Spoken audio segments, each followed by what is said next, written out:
Here is my shop at number 93 Bull Street, where I set up my business in 1824 to trade tea and coffee. I also sold cocoa nibs I prepared myself, chocolate, and coffee beans. These drinks were considered as wholesome alternatives to alcohol, which we as Quakers strongly disapproved. In my spare time, I experimented with preparations of cocoa beans and chocolate, which I could sell in the shop. Soon I had to rent a warehouse in nearby Crooked Lane, where I could manufacture these products on a larger scale. At first, it was very difficult, because I had to pay high taxes on the cocoa beans. And then, on top of all that, I had to move out of Crooked Lane and into another factory, here, in Bridge Street. That's when my brother Benjamin joined me, and together we formed Cadbury Brothers. With more space, we could now prepare a cocoa powder and an eating chocolate that could be packed and sold. Soon after, my eldest son, Richard, joined the company. Having Richard with us made all the difference. He saw to it that the quality of our cocoa improved, introduced new products, and even opened a shop in London. Our efforts were rewarded when we received our first royal warrant from Queen Victoria. That was when my younger son, George, joined us. George introduced many benefits for the workforce, such as half-day holidays, a sick club, and many improvements in the factory. And Richard, your new designs for our packaging were a huge success. Well, we had to try something different, just to get ourselves recognized, Father, as we were still a small company. Our aim was to manufacture only the highest quality cocoa and chocolate. I know, and I could tell you some stories of less scrupulous producers who added brick dust to their cocoa. Ours was still gritty, but we only added sugar to take away the bitter taste and starch to absorb the fat. However, George had heard of a new kind of cocoa press.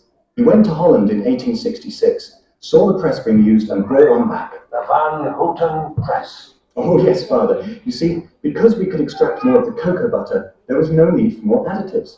Not only was our cocoa essence more palatable, but also output increased.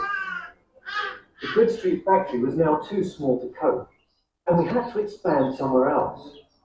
For some time, George and I had shared the same vision to build our new factory in a garden setting, away from the smoke and grime of the city. We called our new factory Bourneville. We opened our new factory in 1879, and were faced with many more challenges as the size of our workforce increased. As the company prospered, we introduced bonuses, such as payment for output and punctuality, a 5.5-day week, pension schemes, works committees, training, and many other benefits.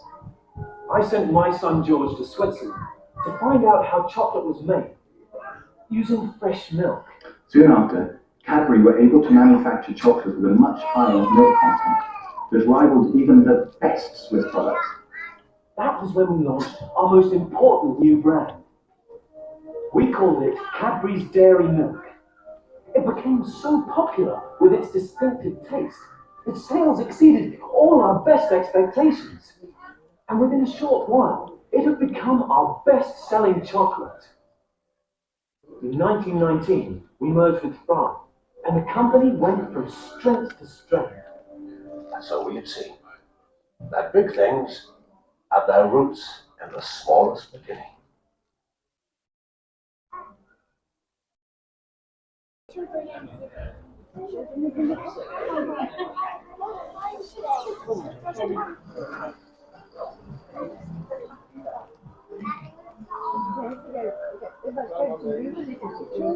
Our story starts over there, where you can see a farmer and his team planting our young cocoa trees. Hello there! Once each pod has been plucked, it is cut open, so that all of the beans and sticky pulp can be scooped out to be fermented in a heap and then dried in the hot sun until they've turned a rich brown colour. Once the beans are dried, they are tested for their quality before being loaded onto a cargo ship to be transported to England. They are then taken to our factory in Churk for processing. Now, first the beans must be sorted and physically cleaned to remove any stones, dust and string that have come across with the beans from Africa. This is done using a stream of air and by passing the beans over vibrating sugar. These cocoa beans are now pasteurized using very hot steam. Bean cocoa beans are now taken to be roasted. आंचे तो कैसे machine सुर गए आंचे जाला seat भी आंचे सुर गए The beans are then cooled and are ready to have their shells removed through a process. पता सुरा This is done by passing the cocoa beans over a series of vibrating tools and hitting them with breaker arms. The shell is then blown away, and the remaining pieces of bean are called nibs. Nibs. The nibs are now ground up in large mills. This process generates heat, which Oh, they're helps just to gonna- transform the nibs into a thick chocolate-coloured liquid called cocoa liquor or mass. Some cocoa liquor is taken to our factory at Marlborough for further processing, and the rest of the liquor is pressed to extract the cocoa butter. The refined cocoa butter is now taken to Bourneville, where we will catch up with it later. Meanwhile, the cocoa liquor that has been taken to Marlborough is pumped into storage tanks, ready to be turned into chocolate crumb. Over 150 tons of sugar and 500,000 litres of fresh full cream milk are delivered to Marlborough every day to be used in this process. But first, the milk must be pasteurised and then evaporated to remove most of the water before sugar can be added to produce a sweetened condensed milk. The liquid milk and sugar solution is now heated again before the cocoa liquor from Chirk is added and thoroughly mixed to create a thick paste. The paste is then squeezed between steam-heated rollers under a huge vacuum, causing the paste to turn into a powder. The resulting crumb is scraped from the rollers, dried in a flow of hot air, and blown into storage silos. The crumb is now taken to Bourneville in tankers, where it is ground and mixed into a paste with this, the cocoa butter, which came from Chirk earlier.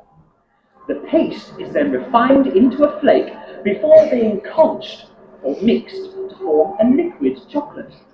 This liquid chocolate is used to make all our famous milk chocolate products.